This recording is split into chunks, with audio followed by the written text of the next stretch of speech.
कैसे बताए क्यों तुझको चाहे यारा बता ना पाए बातें दिलों। अस्सलाम वालेकुम दोस्तों, मैं आवाज़ कम्युनिटी रेडियो से आपकी होस्ट शहला बात कर रही हूँ। आज मैं एक बहुत अहम मौजू लेकर आपकी खिदमत में हाज़िर हूँ और टॉपिक जो हमारा है वो है घरेलू तशद्दुद या डोमेस्टिक वायलेंस। इस मौजू पर जितना भी बोला जाए उतना ही कम है। हम अपने घरों में और अपने इर्द गिर्द रोज़ाना ही किसी न किसी वाक़या से दो चार होते रहते हैं।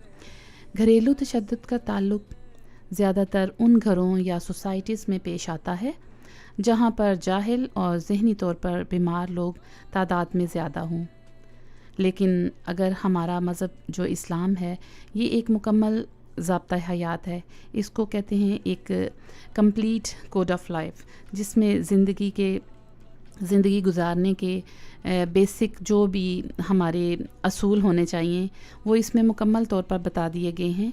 अगर उस पर हम मुखलसाना तौर पर अमल करें तो हम बहुत सी परेशानियों से बच सकते हैं।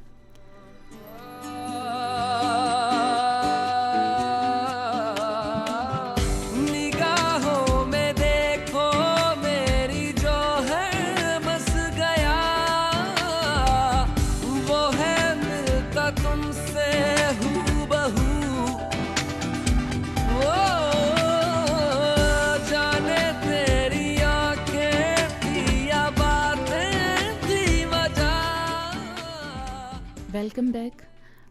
तो दोस्तों, हम लोग जिस टॉपिक पे बात करें, टॉपिक बहुत ज़्यादा अहम है और यकीनन आप लोग भी इसमें शामिल होना चाहेंगे। आप लोगों ने भी इर्द गिर्द बहुत से अपने एक्सपीरियंसेस किए होंगे, तो यकीनन आप मुझसे टेलीफ़ोन नंबर हमारा है उस पर रब्ता कर सकते हैं। फ़ोन नंबर है 016183978857 और हमें आप फ़ीडबैक भी दे सकते हैं।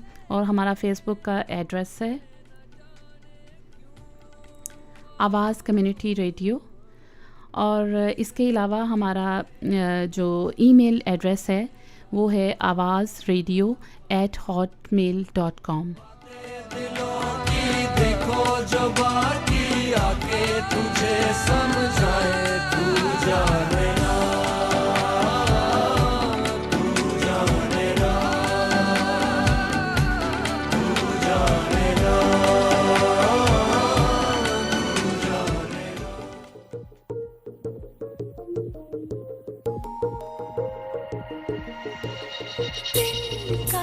तिनका जरा जरा। तो दोस्तों, मैं हूं आपकी होस्ट शहला और आवाज़ कम्युनिटी रेडियो से। और आपको मैंने फ़ोन नंबर और अपना ईमेल एड्रेस अभी लिखवाया है। तो जो भी आपके कोई सजेशंस हो या तजावीज़ हों या जो भी आपके इर्द गिर्द कोई ऐसा वाक़या पेश आया हो और आप हम लोगों से शेयर करना चाहें तो आप इस फ़ोन नंबर पर हमसे बात कर सकते हैं और हमारा जो ईमेल एड्रेस है उस पर अपना फ़ीडबैक दे सकते हैं कि आपको ये टॉपिक कैसा लगा। तो चलिए हम अपने टॉपिक पर आते हैं। टॉपिक हमारा रोज़मर्रा जैसे घरेलू तशद्दुद या वायलेंस हम देखते हैं अपने इर्द गिर्द, बाज़ दफ़ा अपने घर में भी। तो ये ज़्यादातर हमने देखा है कि तालीम से दूरी या बहुत ज़्यादा तालीम हासिल कर लेना, इससे भी बाज़ लोगों में इसकी बहुत सी वजूहात हैं। जैसा कि कह सकते हैं कि अगर कोई इंसान बहुत अपनी जॉब में बहुत अच्छा है और उसका पार्टनर जो है वो उतना नहीं है, तो वो शायद फ़ील करता है कि सोसाइटी में लोग उसके लिए फ़ील कर रहे हैं कि ये हस्बैंड तो बहुत अच्छा है, इसकी जो मिसेज़ हैं वो इतनी अच्छी नहीं है। तो वो इस चक्कर में भी अपना जो गुस्सा है या कुछ अपना जो वायलेंट हो जाता है कि वो अपनी बीवी को चाहता है कि वो लोगों में बेहतर समझे या मूव कर सके और वो बीवी ऐसी ना हो, तो भी वो वायलेंट हो सकता है। इसके अलावा अगर बाज़ दफ़ा हस्बैंड इतना अच्छा ना हो और बीवी बहुत अच्छी हो तो भी ये बायस बन सकता है। ये जो एहसास है जो करार है, क्या इसी का ही नाम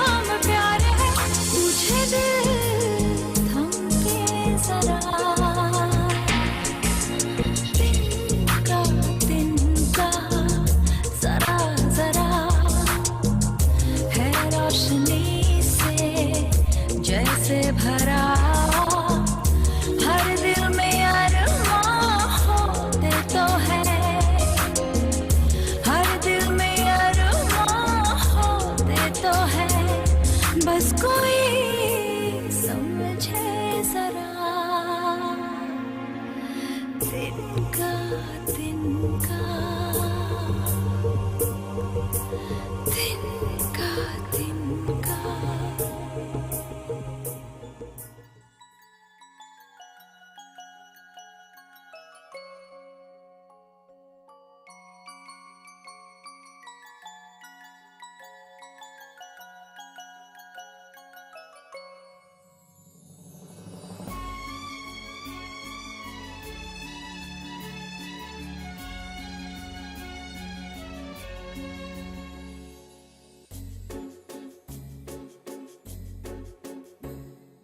तुमको पाया है तो जैसे खोया हूँ, कहना चाहूँ भी तो तुमसे क्या कहूँ, तुमको पाया है तो जैसे खोया हूँ। वेलकम बैक दोस्तों, मैं हूँ आवाज़ कम्युनिटी रेडियो से और आप के साथ एक बहुत ही संजीदा किस्म के टॉपिक के साथ डोमेस्टिक वायलेंस यानी कि घरेलू तशद्दुद। इसकी घरेलू तशद्दुद की बहुत सी अक़साम हो सकती हैं, मुख्तलिफ़ माहौल या मुख्तलिफ़ औक़ात में मुख्तलिफ़ किस्म के तशद्दुद हो सकते हैं। इनमें सबसे पहला है डोमेस्टिक अब्यूज़, यानी कि अब्यूज़िंग करना। ये भी वायलेंस में आता है कि बाज़ दफ़ा हम अपनी ज़ुबान से इस तरह के अल्फाज बोलते हैं जो दूसरों को बहुत ज़्यादा तकलीफ़ दे सकते हैं, या जैसे है स्पाउसल अब्यूज़, जैसे कि हस्बैंड अपनी वाइफ को या वाइफ अपने हस्बैंड को बाज़ दफ़ा देखा गया है कि बीवियां भी बहुत ज़्यादा वायलेंट हो जाती हैं और अपने हस्बैंड पे बहुत ज़्यादा चिल्लाती हैं और गालियां निकालती हैं या इस तरह के लफ्ज़ इस्तेमाल करती हैं जो गालियों से भी बढ़ के होते हैं। तो ये भी अब्यूज़ की एक किस्म है। और तीसरे नंबर पे है बैटरिंग, मारना, एक दूसरे पर हाथ उठाना, या इसमें तो मुख्तलिफ हो सकता है। बाज़ दफ़ा तो ये भी देखा गया कि वो एक दूसरे पर बर्तन जो किचन के वो भी उठा के एक दूसरे पे मारना शुरू हो जाते हैं। ये भी तशद्दुद की एक किस्म है। ये दिलकशी है नहीं कहीं न होगी कभी, तारीफ ये भी तो सच है कुछ भी नहीं, तुमको पाया है तो जैसे खोया हूँ।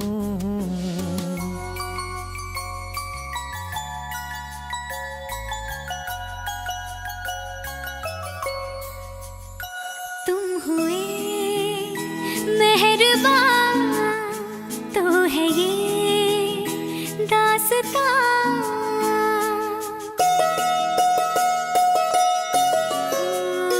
तुम हुए मेहरबान। तो दोस्तों, अभी आपसे ये डोमेस्टिक वायलेंस में मुख्तलिफ़ जो इक़साम हैं तशद्दुद की उसके बारे में बात कर रही थी।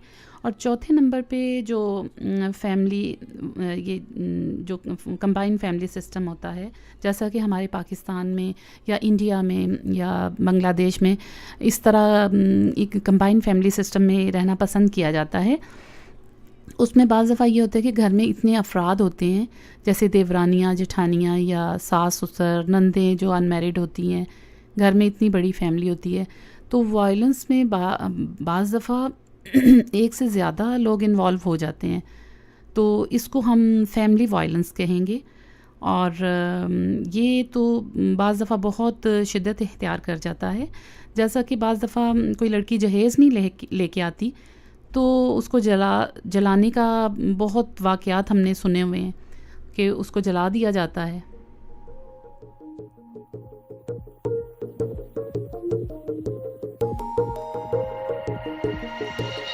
तिनका तिनका जरा जरा है रोशनी से जैसे भरा, तिनका तिनका जरा जरा है रोशनी रोशनी से जैसे भरा, हर दिल में अरमां होते तो है, हर दिल में अरमां होते तो है, बस कोई समझे जरा। तिनका जरा जरा है रोशनी से जैसे। तो दोस्तों, जो मैंने आपको ये 4 किस्में जो आम देखने में हमें नज़र आती हैं कि डोमेस्टिक वायलेंस कैसे होता है, तो ये चारों ही इकसाम ऐसी हैं जो अक्सर औकात हमें देखने को मिलती हैं। तो जैसा कि मैं अपनी एक करीबी दोस्त को जानती हूँ, अपने कॉलेज फेलो, जो कि बहुत खुश शक्ल थी और बहुत होश अखलाक हंसमुख लड़की थी, और कुछ अर्सा बाद मैंने उसको देखा, पता चला कि उसकी शादी हो चुकी है, और मैं उसको कहीं मिली, उसके मेरे भी बच्चे हो चुके थे और 2, और उसके भी 2 बच्चे थे, लेकिन वो बहुत, उसका चेहरा अजीब सा पेल, और वो ज़िंदगी से जैसी बेजार, और कोई जैसे वो खुश नहीं थी। हालांकि मुझे पता चला था कि उसकी पसंद से शादी हुई है और अपनी ही फैमिली में हुई है। तो मैंने ऐसे ही उससे बात की, तो वो थोड़ा सा उसने मुझे बताना शुरू कर दिया कि मेरे साथ क्या हुआ। उसकी जेठानियाँ उसके साथ डोमेस्टिक उसमें वायलेंस में शामिल थी, कि उसके हस्बैंड के साथ उसकी जेठानी अपनी बहन का रिश्ता करना चाहती थी, और उसका वो चूँकि नहीं कर सकी थी, नहीं हो सका था, तो वो उसने इन दोनों मियाँ बीवी में इतनी ज़्यादा बदमज़गियाँ पैदा करवा दी थी कि मियाँ बीवी एक दूसरे को पसंद ही नहीं अब करते थे, जो कि पहले ऐसे थे कि वो जैसे लैला और मजनू की तरह वो एक दूसरे को पसंद करते थे और इस तरह। लेकिन शादी के बाद उसकी, वो ख़ुद बता रही थी कि मेरी जेठानी हर वक्त जो है वो मेरे हस्बैंड के लिए खाना तैयार, कोई ना कोई डिश तैयार करके रखती हैं और इस तरह, तो मुझे वो मौका नहीं देती, और उसको दबा दिया हुआ था, और वो बिल्कुल इस तरह बीमार हो चुकी थी कि वो कह रही थी कि मेरा तो ट्रीटमेंट चल रहा है, मैं अपना, उसका इलाज हो रहा था साइकेट्रिस्ट से, और उसको वो बाइपोलर डिसऑर्डर की मरीज़ा बन चुकी थी, एक सेहतमंद लड़की।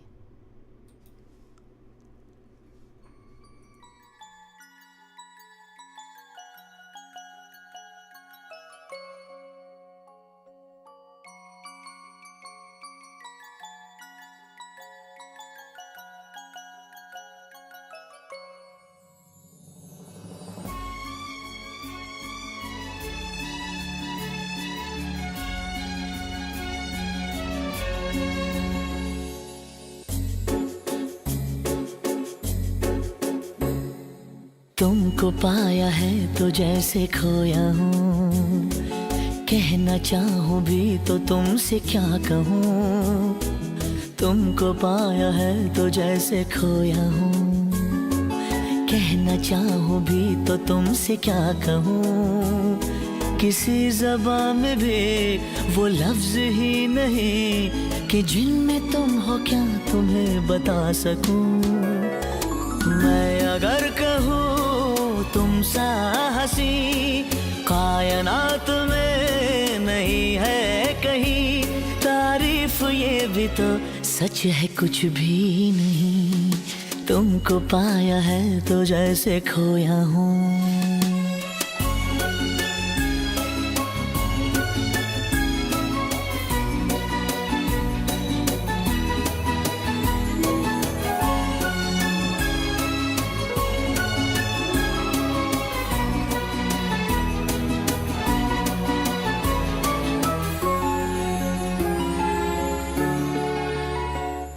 शोखियों में डूबी ये अदाएं चेहरे से झलकी हुई है, जुल्फ की घनी घनी घटाएं। हम उसी टॉपिक पर आते हैं। तो इसमें एक और किस्म है स्टॉकिंग, यानी कि जैसे बाज़ दफ़ा लड़कियां कॉलेज में जा रही हैं, स्कूल में जा रही होती हैं, तो ज़ाहिर है अगर वो पर्दा नहीं कर रही, पर्दा कर भी रही हों, तो कुछ इतने आवारा जहनीत के लड़के या आदमी होते हैं कि कॉलेज तक उनका पीछा करना या स्कूल तक, ये मेरे भी एक्सपीरियंस में बहुत दफ़ा आया है। और अगर बाज़ दफ़ा पेरेंट्स अगर बच्चों की प्रॉपर इस तरह से ट्रेनिंग करें कि वो बच्चियां घबराएं नहीं, घर में आके माँ बाप से मुकम्मल तौर पे हर बात डिस्कस करें, तो पेरेंट्स भी उसमें बहुत हेल्पफुल हो सकते हैं। तो स्टॉकिंग जो होता है वो इस एक तरह से इस तरह का डोमेस्टिक वायलेंस है कि जैसे लड़के लड़कियों के पीछे पड़ जाते हैं, और अगर कॉलेज तक छोड़ना, फिर उसको कोई लेटर वेटर भेजना, वो लड़की घबराती रहती है, या उसको फ़ोन करना, जैसे आजकल मोबाइल फ़ोन बहुत आम है, तो मोबाइल फ़ोन पे उसको कोई मैसेज ऐसा भेज देना कि वो लड़की पढ़ के घबरा जाए कि कल अगर तुम कॉलेज में मुझसे बात नहीं करोगी तो मैं यूँ कर दूँगा, वो कर दूँगा, या इस तरह से कुछ उसके घर में कोई फूल वूल भेज देना। तो ये भी एक लड़की घबराती रहती है, तो ये भी एक तशद्दुद की एक किस्म है। हम सफर मेरी अप्सरा हो तुम या कोई परी, तारीफ ये भी तो सच है कुछ भी नहीं।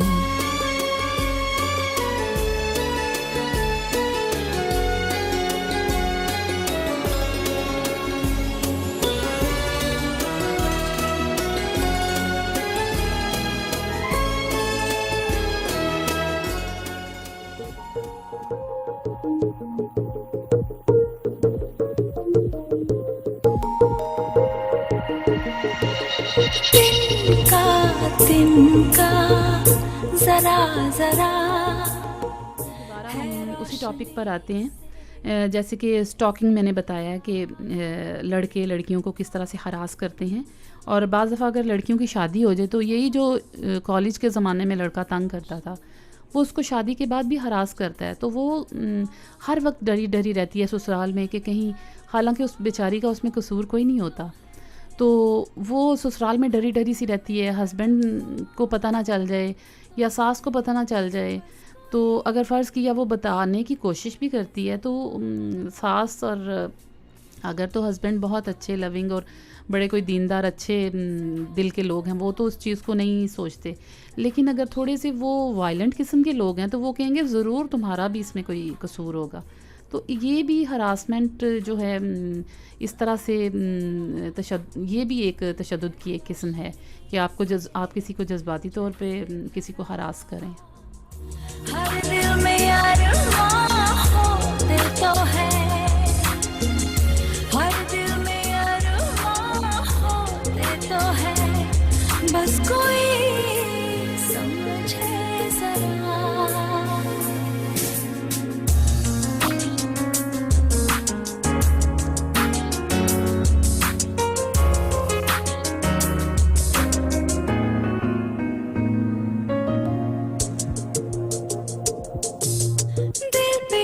नया सा नशा छा गया, खो रहा था जो ख्वाब लौट आ गया।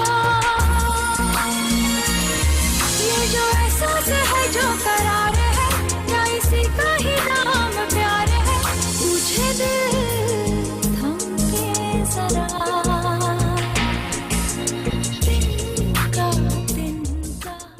Welcome back. मैं हूं आवाज़ कम्युनिटी रेडियो से शहला, आपकी होस्ट, और आपसे एक बहुत अहम मौजू पर बात कर रही हूं, और यकीनन आप लोग इस अहम टॉपिक को पसंद कर रहे होंगे।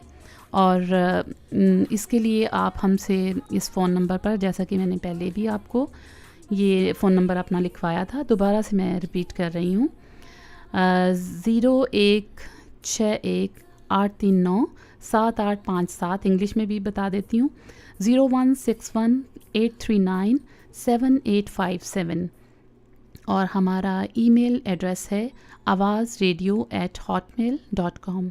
तो आप ज़रूर हमें फ़ीडबैक दीजिएगा ईमेल के ज़रिए, और टेलीफ़ोन पे भी आप हमसे रब्ता कर सकते हैं। और कोई आपके इर्द गिर्द कोई वाक़या पेश आया हो, या कोई ऐसा आप वाक़या जानती हों, या आपका पर्सनली कोई एक्सपीरियंस ज़रूर हुआ होगा आपको, तो प्लीज़ आप इस फ़ोन नंबर पर हमसे रब्ता करें और हमारे साथ शामिल हों इस अहम टॉपिक में।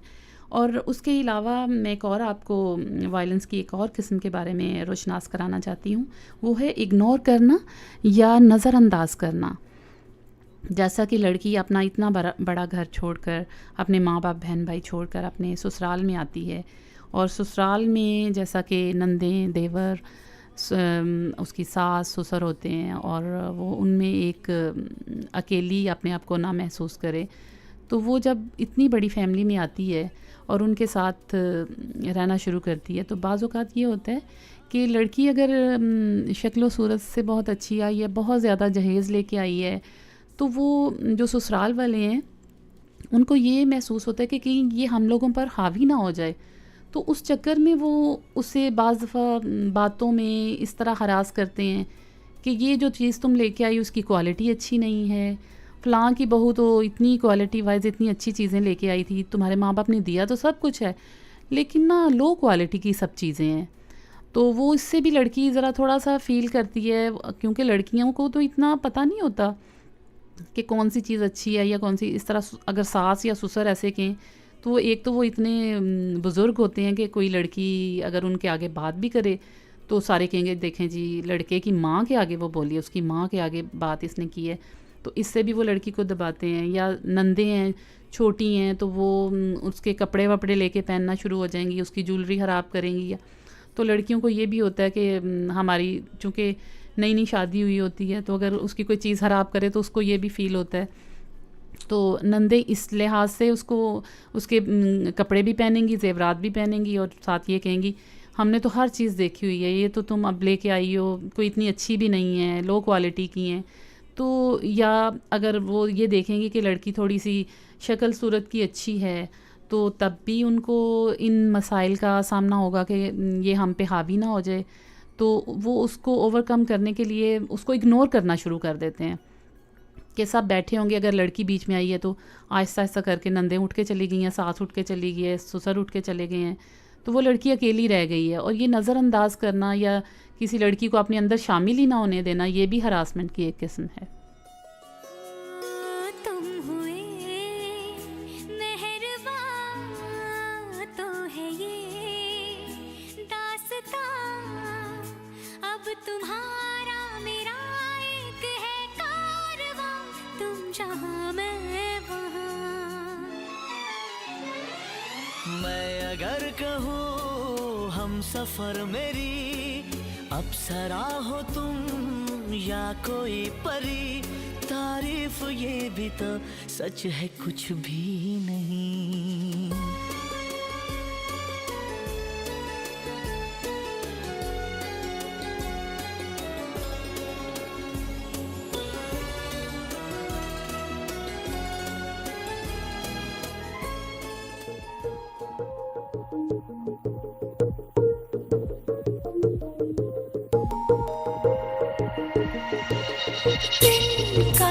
तिनका जरा जरा है रोशनी से जैसे भरा,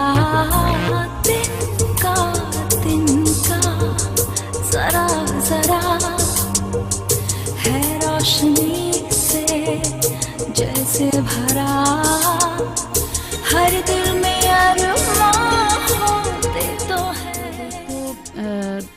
एक इतना अहम टॉपिक पे हम बात कर रहे थे, तो अभी हमें एक दो टेलीफ़ोन कॉल्स भी मौसूल हुई हैं जिसमें लोगों ने हमसे बहुत कुछ शेयर किया है, और इसके अलावा ईमेल भी आ रही हैं, इसके लिए आपका बहुत शुक्रिया। और एक और मैं आपको इसकी डोमेस्टिक वायलेंस की एक और किस्म बताती हूँ, वो है इकनॉमिकली डेप्रिवेशन, यानी कि माली तौर पर अखराजात के लिहाज से अपने लड़कियों को महरूम रखना।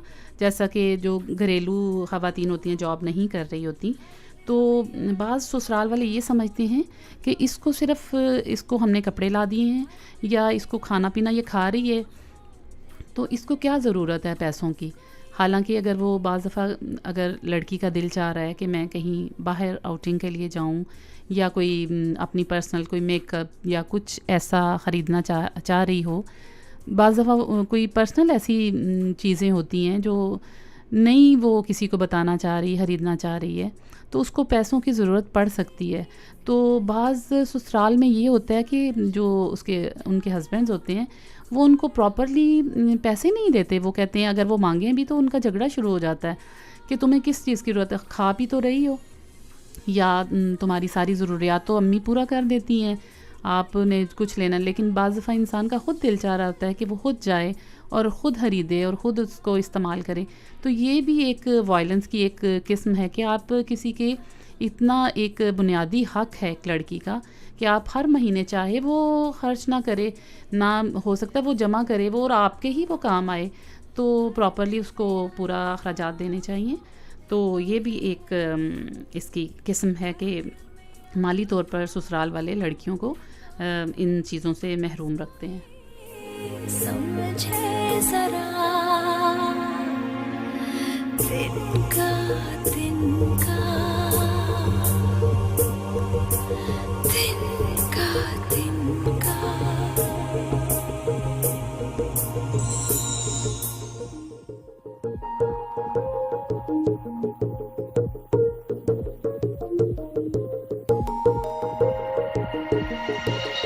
तिनका तिनका जरा जरा है रोशनी से जैसे भरा।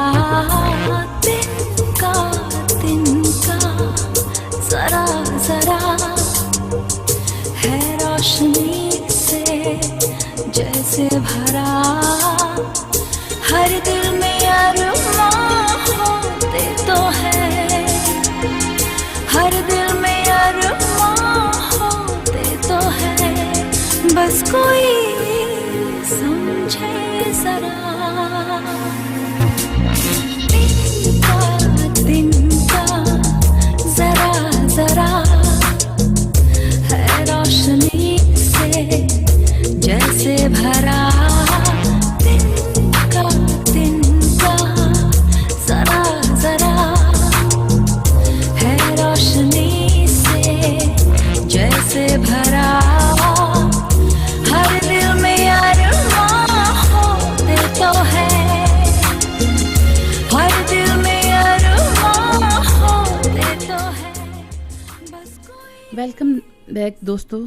अभी हम इसी टॉपिक पे बात करें, डोमेस्टिक वायलेंस। तो डोमेस्टिक वायलेंस के बारे में अवेयरनेस, डॉक्यूमेंटेशन, परसेप्शन हर मुल्क की हर ज़माने में मुख्तलिफ रही है। जैसा कि ये डोमेस्टिक वायलेंस जो है फ़िज़िकल जो अब्यूज़ या फ़िज़िकल हरासमेंट तक ही महदूद नहीं, इसकी एक और खौफनाक शक्ल देखने में आती है कि अक्सर हामिद या वो लड़के जो शादी से पहले लड़कियों को पसंद कर रहे होते हैं, या शादी से पहले लड़कियां किसी तरह लड़के पीछे पड़े होते हैं कि हमसे बात करें, या इस तरह की कोई लड़कियां जो अच्छी लड़कियां होती हैं बात करना पसंद नहीं करती, तो लड़के लड़कों से नफ़रत करती हैं। तो लड़के फिर उसका बदला लेने के लिए अक्सर हमने देखा है कि उनके चेहरों पर तेज़ाब फेंक देते हैं। या अभी कुछ दिन पहले मैं टीवी पे एक न्यूज़ देख रही थी कि एक हस्बैंड ने ये किया अपनी बीवी के साथ कि उसने कहा कि मेरी बीवी शायद किसी और के साथ इन्वॉल्व है, तो उसने तशद्दुद की इतनी हद कर दी कि उसने उसकी टांग काट दी। ये अभी कुछ दिन पहले का वाक़या है। तो यानी अगर आपको किसी से कोई शिकायत है, आप उसको समझाएं, पहले तो उससे डिस्कस करें, और अगर आपको अपनी बीवी पे शक है तो आप उसको छोड़ दें, ना कि आप फिज़िकली किसी का जिस्म के अज़ा काट दें। या एक और मैंने वाक़या देखा था कि एक हस्बैंड ने अपनी बीवी के बाल और आँखों के ऊपर, जो भवों के ऊपर बाल होते हैं, वो काट दिए। ये तशद्दुद की एक बहुत ही खौफनाक शक्ल है। तू ही तो मन्नत मेरी, तू ही रूह का सुकून, तू ही अखियों की ठंडक, तू ही दिल की है दस्तक। और कुछ ना जानू मैं, बस इतना ही जानू, तुझ में रब दिखता है यारा, मैं क्या करूं, तुझ तुझ में रब दिखता है यारा, मैं क्या करूं। सजदे सर झुकता है यारा, मैं क्या करूं। तुझ में रब दिखता है यारा, मैं क्या करूं।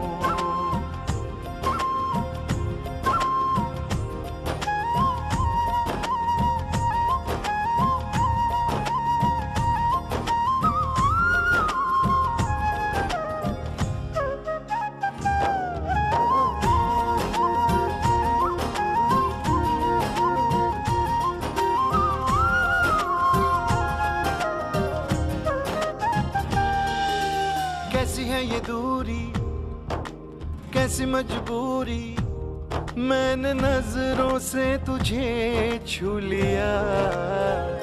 हो कभी तेरी खुशबू, कभी तेरी बातें, बिन मांगे ये जहां पा लिया। तू ही दिल की है रौनक, तू ही जन्मों की दौलत, और कुछ ना जानू बस इतना ही जानू। तुझ में रब दिखता है यारा, मैं क्या करूं। तुझ में रब दिखता है यारा, मैं क्या करूं। सजदे सर झुकता है यारा, मैं क्या करूं। तुझ में रब दिखता है यारा, मैं क्या करूं।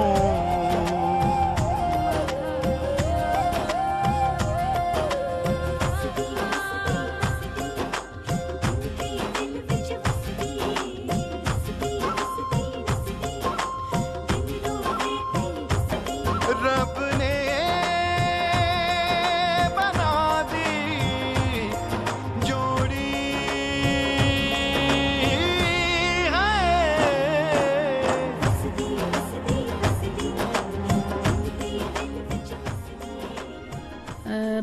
जैसा कि दोस्तों आपसे अभी बात हो रही थी डोमेस्टिक वायलेंस की, जो खौफनाक तरीन शक्ल है कि आप किसी को फ़िज़िकली इतना नुकसान पहुंचाएं कि वो उसकी मौत वाक़या हो जाए, या हड्डियां तोड़ देना, बाजू तोड़ देना, या टांग काट देना, सार आंखों के बाल उतार देना। साइकोलॉजिकल असरात इन पे क्या होते हैं कि जिस पर वायलेंस हो रहा होता है, या तो वो डिप्रेशन का शिकार हो जाते हैं, एंग्जाइटी जिसे कहते हैं, इज़तरारी, और उसमें मरीज़ ये महसूस करता है कि हर कोई मुझ पे शक कर रहा है, और उसका जो वायलेंस करने वाला है वो बार बार उसको मारने के लिए आ रहा है।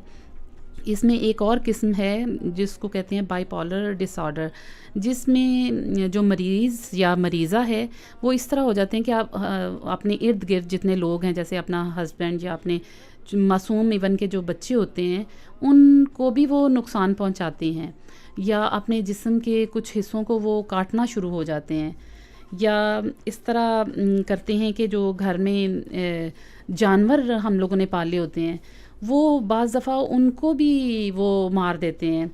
जैसे मैं एक अपने जानने वालों को का मुझे पता है कि उनके घर में एक उन्होंने बिल्ली पाली हुई थी, तो जब वो उनकी ये मेंटल ये स्टेट आती थी तो उन्होंने बिल्ली को पकड़ा और उसकी गर्दन दबोच दी, यानी कि उन्होंने अपना गुस्सा उस बिल्ली पे निकाला, और वो हमारे सामने ही उन्होंने उस बिल्ली को, और लोगों ने कहा कि इसके ऊपर तो जन्नात का साया, हालांकि वो जन्नात का साया नहीं था, वो बाइपोलर डिसऑर्डर की वो मरीज़ा थी, और जब उन पे वो स्टेट आई तो उन्होंने अपना जो गुस्सा था वो इस तरह किसी बच्चे पे या किसी पे नहीं निकाल सकी, तो उस बिल्ली पे उन्होंने निकाल दी।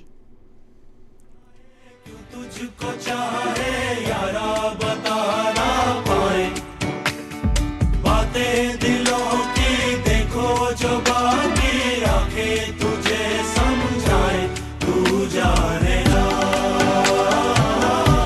तू जाने ना। मिलके भी हम ना मिले, तुमसे न जाने क्यों मीलों के है फासले, तुमसे न जाने क्यों अनजाने है सिलसिले, तुमसे न जाने क्यों सपने हैं पलकों तले, तुमसे वेलकम बैक दोस्तों। अभी आपसे फ़ोन पे भी हमें फ़ोन कॉल्स भी आ रही हैं और बहुत सी बहनों ने ये प्रोग्राम हमारा बहुत ज़्यादा पसंद किया है और बहुत अपने जो ओपिनियन हैं वो उन्होंने हम लोगों से शेयर की हैं और वजूहात पूछ रही हैं कि अगर आपको कुछ वजूहात पता हैं तो हमें बताइए। तो जितना जितना मेरा इल्म है उसके मुताबिक जो इनकी वजूहात हैं कि ये लोग एक तो ज़हनी मरीज़ होते हैं, जैसे बाइपोलर डिसऑर्डर, ये इनको फैमिली से इनहेरिटेंस हुई होती है कि कोई इनकी फैमिली में ऐसा रह चुका होगा, उससे वो बाइपोलर डिसऑर्डर हो जाता है। या जो ड्रग्स लेने वाले लोग हैं वो ड्रग्स लेने के बाद इस तरह की उनकी मूवमेंट्स होती हैं। या जेलसी, हसद जिसे कहते हैं कि बाज़ लोग जिनका किसी से कोई ताल्लुक़ वास्ता नहीं होता उनसे जेलस होना शुरू हो जाते हैं और उसका असर फिर वो जो सबसे करीबी बंदा होता है उस पे होता है कि वो अपने हसद और जेलसी का जो सारा असर है वो अपनी बीवी या अपने बच्चों पर वो निकालते हैं। या दूसरे एक और है एहसास कमतरी या इन्फीरियरिटी कॉम्प्लेक्स जिसको कहते हैं कि अपने अंदर जब इंसान कुछ कर नहीं पाता ज़िंदगी में, जैसे कभी इम्तहान में फ़ेल हो गया हो या मोहब्बत में कोई उसको नाकामी हुई हो, या ऐसे हो सकता है कि कुछ उसने कोई चीज़, कोई ड्रेसेस वगैरह हासिल करना चाहे हों तो किसी और ने ख़रीद लिया। यानी कि ये एहसास कमतरी जो है, या बाज़ दफ़ा कोई लोग फ़ील करते हैं कि हमारे पेरेंट्स इतने वेल्दी नहीं थे और दूसरे के पेरेंट्स के पास ज़्यादा था, अपनी फ्रेंड्स के या फ़लाँ के पास गाड़ी थी और हम लोग पैदल चल रहे थे। ये भी एहसास कमतरी में मुब्तला लोगों के साथ होता है कि वो वायलेंट हो जाते हैं। या बाज़ दफ़ा एहसास बर्तरी, यानी कि लोगों को अपने से कमतर समझना और ख़ुद अपने आप को सुपीरियर समझना। ऐसी हालत में भी जो बहुत हाइपर किस्म के लोग होते हैं वो इस वायलेंट का शिकार हो जाते हैं।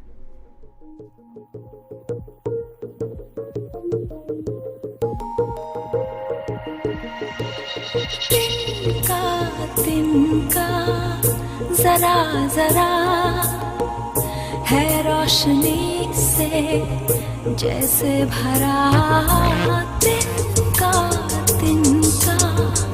जरा जरा है रोशनी से जैसे भरा, हर दिल में अरमां होते तो है, हर दिल में अरमां होते तो है, बस कोई समझे जरा।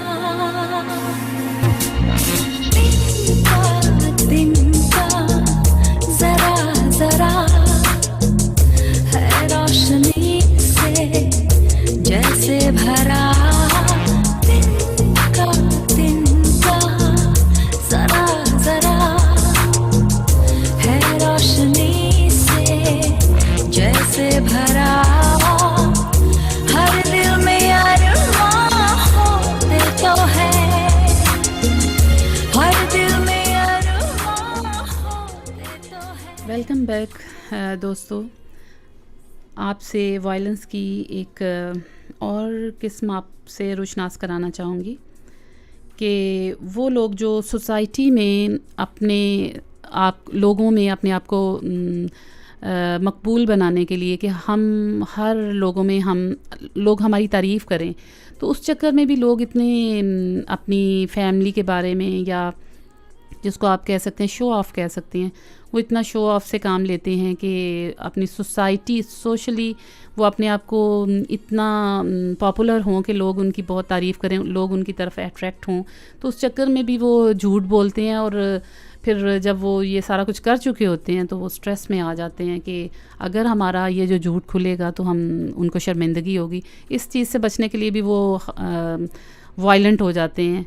और अब मैं चाहूँगी कि आपको थोड़ी सी ये गाइडेंस दूँ कि इस डोमेस्टिक वायलेंस से बचा कैसे जा सकता है।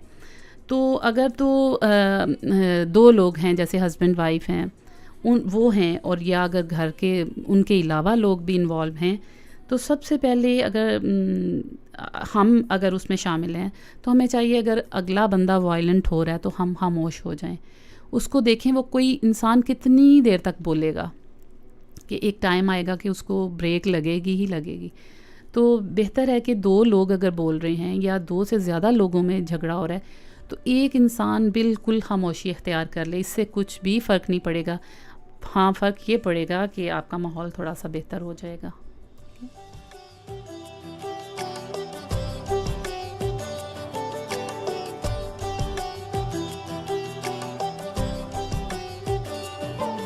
ये साजिश है बोलों की, कोई ख्वाहिश है चुप चुप सी।